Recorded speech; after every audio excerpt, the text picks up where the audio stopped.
my dog would creep into his garden, go to his front door and steal the food that was left on the doorstep, you know, and bring it to our house, you know. Of course, John Lennon found out it was my dog, and he said, "Tell our Humperdinck to keep that bloody dog away from my house," he said.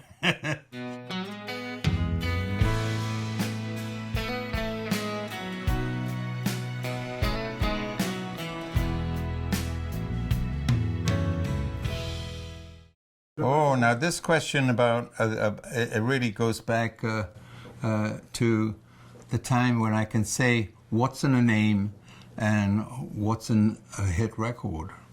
And I'd say this is what happened. I made Release Me. It made me move from one place to another. We used to live in a flat in Hammersmith, you know, and it was a beautiful flat, and a couple of my kids were born there, and it was a very comfortable and a loving place to come from. And all of a sudden we moved into an affluent area.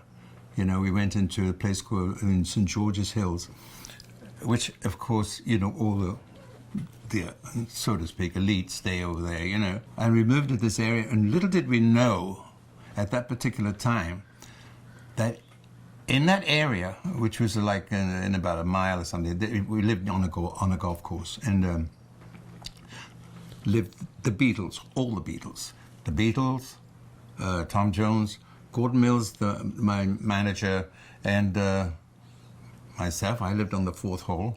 I was a golfer, so it was very handy.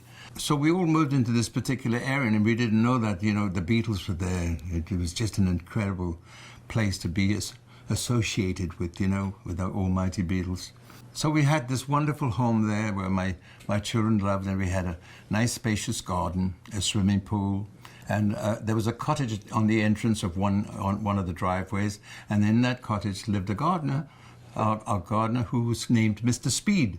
Mr. Speed was a very, very good gardener because he kept everything in order, and the garden always looked nice, because at this particular time the press were in and out, you know, and so therefore we had to have a place of some stature, you know, and Mr. Speed also used to keep my cars very clean, so so I was very happy about that. But talking about cars, at that particular time I just got Rolls for the very first time. Of course, all the Beatles had Rollses and more different cars, you know. But and we lived on Cavendish Road, and they used to have to pass this road to get to the main road. You see, so all the Beatles would come down this in their cars, but all their cars had black windows in it, you know, darkened windows.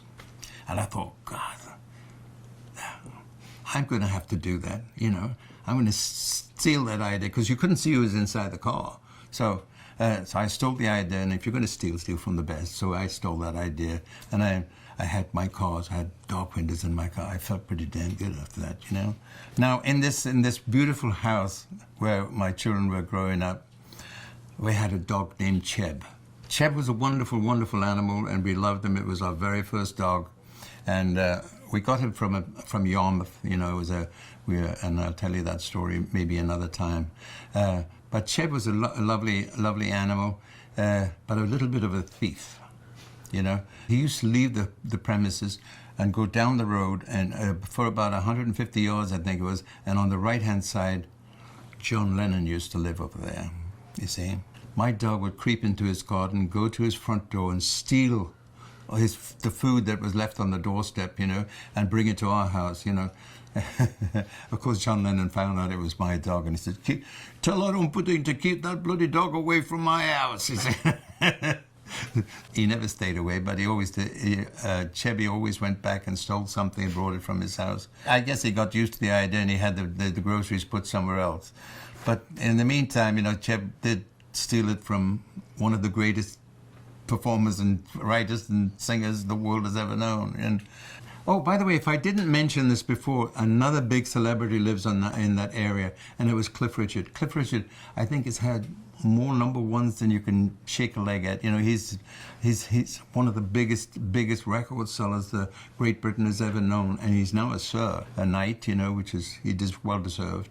As a matter of fact, he did a duet with me on my duet album, which I really appreciated, and he did a great job. And I thank you, Cliff, for that, you know.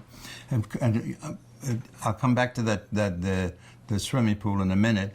But I want to tell you, Cliff was part of that, the early years in my life when I was using the other name and I was on a show that he was constantly called Oh Boy. We'll come back to that another time. But talking about my swimming pool, the balls in the fourth hole used to come over, and of course I was so scared that my kids would get hit by a golf ball. I put a huge fence up there. I mean, it was maybe 30 feet high. And so the balls were, they would come into the pool. But sometimes they really came over, and I have to tell you, I never gave the players their balls back, so to speak. So we had bag full of balls, in the garden. And it was nice practice for me because I was just learning golf at that particular time, and I used it for chipping and putting and things. It saved me money buying them. The kids loved the idea of being, swimming in the pool. And as a matter of fact, Louise, I would say, when she was a little girl, about 3 years old, and she started swimming, she was like Esther Williams. She won't admit it ever, but she was an unbelievable little swimmer, Apart from that, the house that we lived in was so beautiful and so wonderful, and they loved it. And the golf course, I have to tell you, was very snobbish, because I was just starting to play golf over there, and they wouldn't allow show people on that golf course. It's a funny little story. I'm going to end my segment on this particular story. I went to ask them if they would let me join as a member, and I got turned down right away. So I wrote them a wonderful letter, and I said to the secretary of the club, I said, I applied for membership, but apparently no show people are allowed here. Well, I'm pretty upset because I do live on the golf course, and it would be wonderful to be able to come out of my back door and go into the golf course. But I would like to ask you if the golf course is ever for sale, please let me be the first one to make a bid for it. And I ended it on that. Of course, I couldn't have done it at that time, but it was quite a nice way to stick it to them, And that's my story. I try to be the best I can and try to understand.